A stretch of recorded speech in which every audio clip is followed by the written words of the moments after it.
The movie begins with a young girl having fun while running around the city. The girl, whose name is Georgia Nolan, always gets into mischief with her dog, Ember. Both of them pretend to be firefighters and save people's lives. It's always been Georgia's dream to become a female firefighter. Even though it's against the norm, Georgia doesn't really care. She always runs around the city in her little red truck with Ember. The two start driving while listening to the bell ring.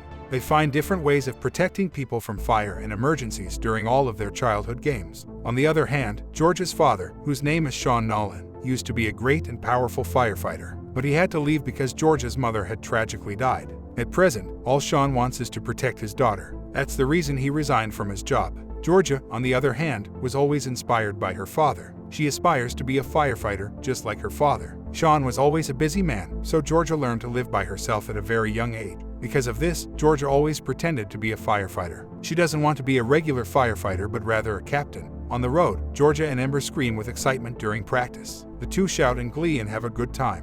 While practicing at home, Georgia and Ember ride on a large wall clock and fall down. Sean catches them just in time and saves them from harm. Right then, Georgia introduces herself and Ember, and as she adores her father, she introduces him as Captain Sean Nolan. He once used to be New York's best and bravest firefighter. He was a legend because he saved so many lives. But he has one major regret, and that is not being able to help his own wife when she became pregnant. He couldn't save her when she had a baby. Due to this, Georgia is always curious as to who her mother actually is. Captain Sean Nolan always tried his hardest to be a firefighter and Georgia's father at the same time. Soon after, the job became too stressful and difficult, causing him to quit his job and become a tailor just like his father. He doesn't mind it because he gets to spend so much time with Georgia and Ember. They get to have a perfect family and a fantastic life together. But Georgia, on the other hand, is still on a mission to be a firefighter like her father. She is determined to transform her dream into her destiny. Because of this, she is constantly practicing with Ember to save lives and become a hero. Sean doesn't approve of Georgia's dangerous dream but is always there to protect her. He loves his daughter a lot.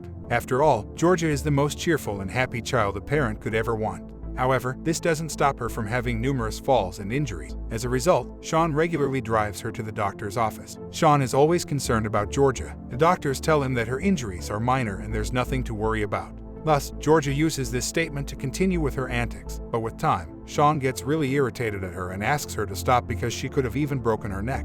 He strictly tells Georgia that enough is enough and that there will be no more fireman games anywhere. Georgia is saddened to hear this and tries to redeem herself by saying that she'll have to train to be a firefighter in the future. Sean is concerned about this dream of hers, and out of desperation, he tells Ember that they need to distract her. He talks to Ember and says that they need to stop her right away because the longer she waits, the worse it will be. There's a huge secret that Sean has, and he refuses to tell Georgia about it.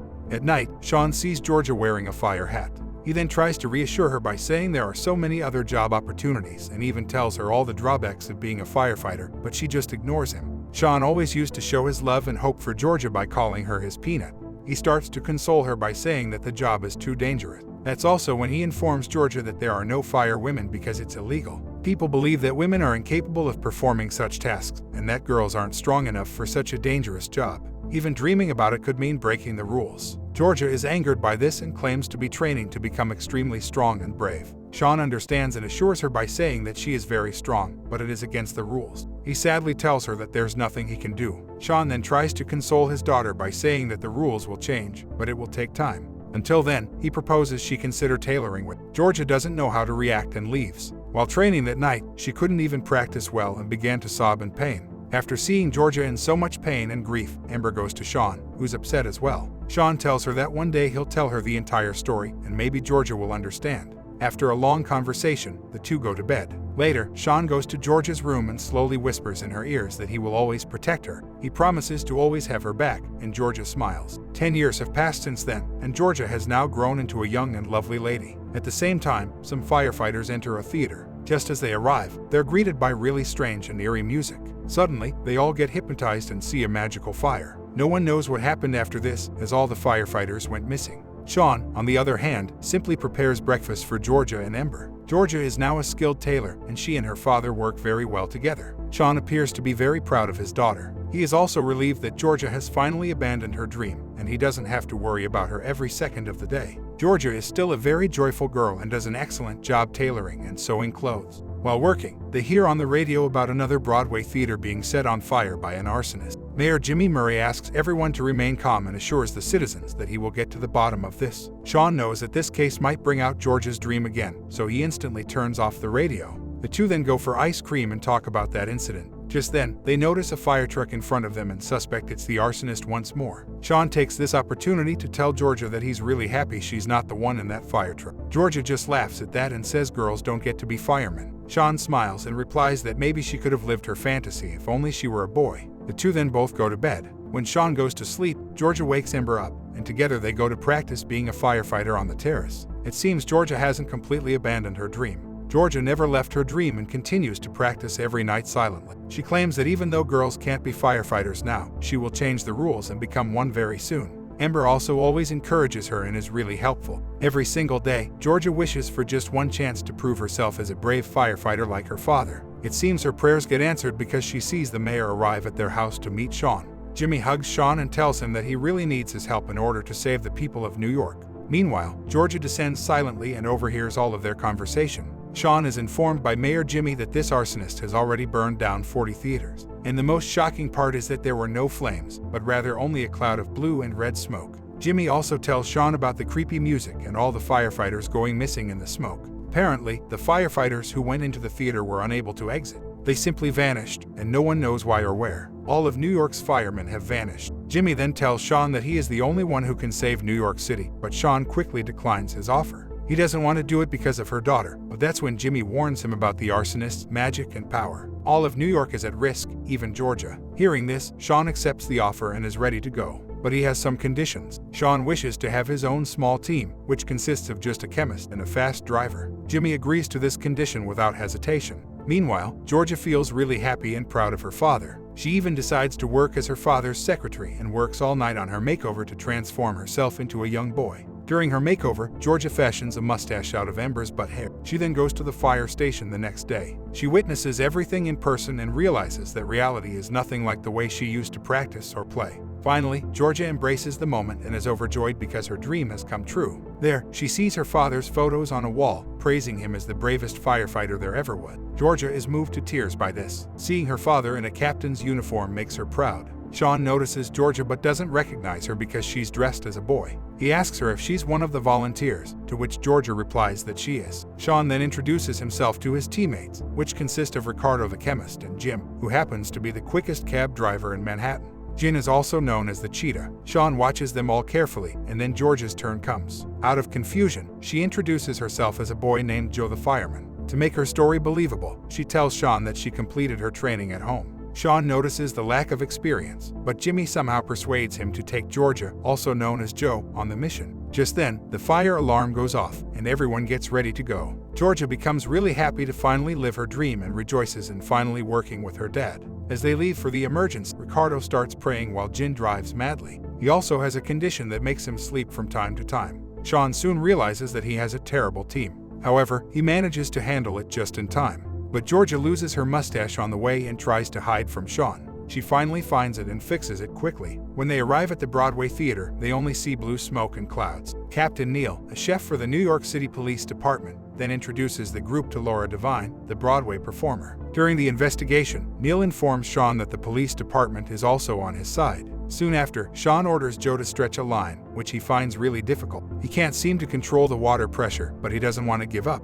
Sean then goes up the ladder towards the building, and Joe follows him without hesitation. Both enter the theater by accident. Sean realizes this and tells Joe that this isn't their plan. They decide to go outside, but Georgia doesn't want to. She sees the chemical smoke that's causing problems for everyone and runs towards the smoke area, where she hears dramatic music. She goes to further investigate the situation and enters a tunnel. There, she notices blue smoke everywhere, followed by a smoke-covered body with dangerous red eyes. The entity tries to attack her, but she's saved by Sean just in time. Sean had come to her aid and taken her away. The two cough a lot. They go inside the building once again to see what's going on. There, they see a very smoky area, similar to a lab, with lots of smoke balls. The whole area seems to be glowing with some strange powder. Right then, Georgia tells Sean about how the arsonists sees themselves as a performer and hands him the smoke ball. It's the same ball that he obtained from an arsonist when the arsonist attempted to attack him. Sean sees this and is very proud of him. He says that Joe is like his son, and Georgia is deeply moved by this. While exiting the theater, Joe tells Sean that Jimmy has to be the arsonist, but Sean is shocked. He refuses to believe that, and so they both return home, but separately. When Sean gets home, he checks on Georgia to see if she is okay. He discovers that she is perfectly fine and is relieved. While having dinner, Sean begins to tell Georgia all about the arsonist, not knowing that his daughter had been with him all along. Georgia pretends to enjoy it and pretends to not know anything. The next morning, Georgia requests that Sean take Ember with him to the fire station. Sean is confused but nonetheless agrees. At work, the team gathers all of the evidence and looks into the arsonist. They discover that the arsonist has burned all these theaters because he wanted to be a theater artist. Unfortunately, he was rejected by all of the theaters, and as revenge, he burned them all. To find out more, the team proceeds to go to Laura Devine's theater, where Laura is practicing. There, Sean meets Neil, and Joe meets Paulin, who happens to be Laura's assistant. Right then, Laura falls down and gets injured. She blames Paulin for the accident, and she gets really upset. Paulin gets really upset because of the accusation. To cheer her up, Joe goes to tell her that she is also a girl named Georgia. Georgia also asks Paulin not to blame herself. She encourages Paulin to work harder and leaves. Just then, Georgia notices Jimmy in that location and looks at him. That's when she discovers that he is playing the same creepy tune. She also realizes that the music causes the arsonist's magic balls to glow and break. Back in the lab, as Ricardo plays the music in front of the ball, it bursts, and the powder inside hypnotizes everyone that looks at it. Apparently, the fireball activates the smoke, which in turn causes hypnosis. Georgia and Ricardo somehow save everyone who's been hypnotized. In an attempt to drown the powder, Georgia splashes water all over the floor, which fortunately works. While investigating further, Georgia discovers that Jimmy is not an arsonist. He only comes to the theater to meet Laura, who happens to be his fiancée. The next day, the team returns to Laura's theater and tries their best to stop the arsonist. Suddenly, a fire breaks out at the theater. During the fire, Joe runs inside the theater to save Paulin, but he's unable to do so. In the nick of time, Sean takes Joe from there and encourages him to let things go. But deep down, Joe is depressed because he believes he couldn't save Paulin. Ember then follows some clues as they pass through a tunnel. Joe and Sean begin to follow Ember in hopes that she might lead them to the main culprit. That's when they locate the BMT train track. Ember guides them in the right direction, where they locate a large room. They enter it to see a chamber that is being used for air distribution. It appears to be some kind of laboratory. The two decide to track down the person responsible for the fireballs. That's when they discover a chemistry lab and find out that the arsonist is a theater artist. When all of the theaters refuse the arsonist, he retaliated by setting fire to them. During the search, Sean and Joe also find out that another attack from the top of the Chrysler building is being planned for tonight.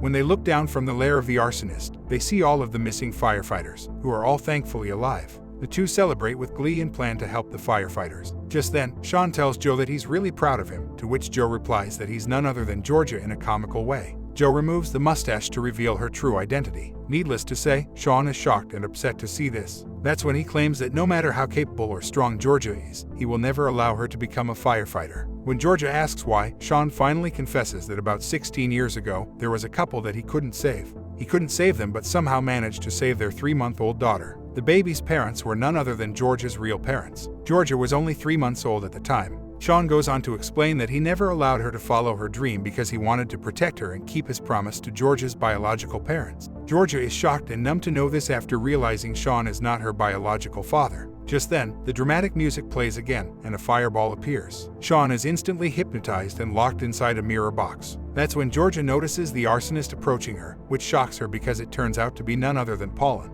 She exacts her vengeance by destroying everything with fireballs. After an argument, Paulin leaves Georgia to die along with her father at the lair. Georgia takes this opportunity to save her father. She's assisted by Ember, and somehow they manage to get Sean out of hypnosis. Finally, Sean sees his daughter's potential and lets her go save New York City. Just as Paulin is about to proceed with her final revenge, Georgia climbs to the top of the Chrysler building. There, Paulin activates all of the fireballs in the building, and everyone becomes hypnotized. At that moment, Georgia asks Paulin to put a stop to all of this, but she doesn't listen. Paulin then kicks Georgia, but she then saves herself by hanging by a plug. To end the hypnosis, Georgia turns off the dramatic music, which causes all the fireballs to deactivate. Paulin realizes that her plan has failed and falls from the top of the building, but Georgia saves her life just in time. Georgia eventually saves all of New York City from the arsonist, and everyone is really proud of her. The next day, Sean sees Georgia in her uniform and tells her that she is the most beautiful woman he has ever seen. Right then, she asks him if she resembles a firefighter. Sean replies that she does and hands her a box, in which she discovers a photograph of her parents, including her mother. Sean is sad as he thinks that Georgia will never see him as her father anymore, but he's overjoyed when he hears Georgia say that her father's name is Captain Sean Nolan.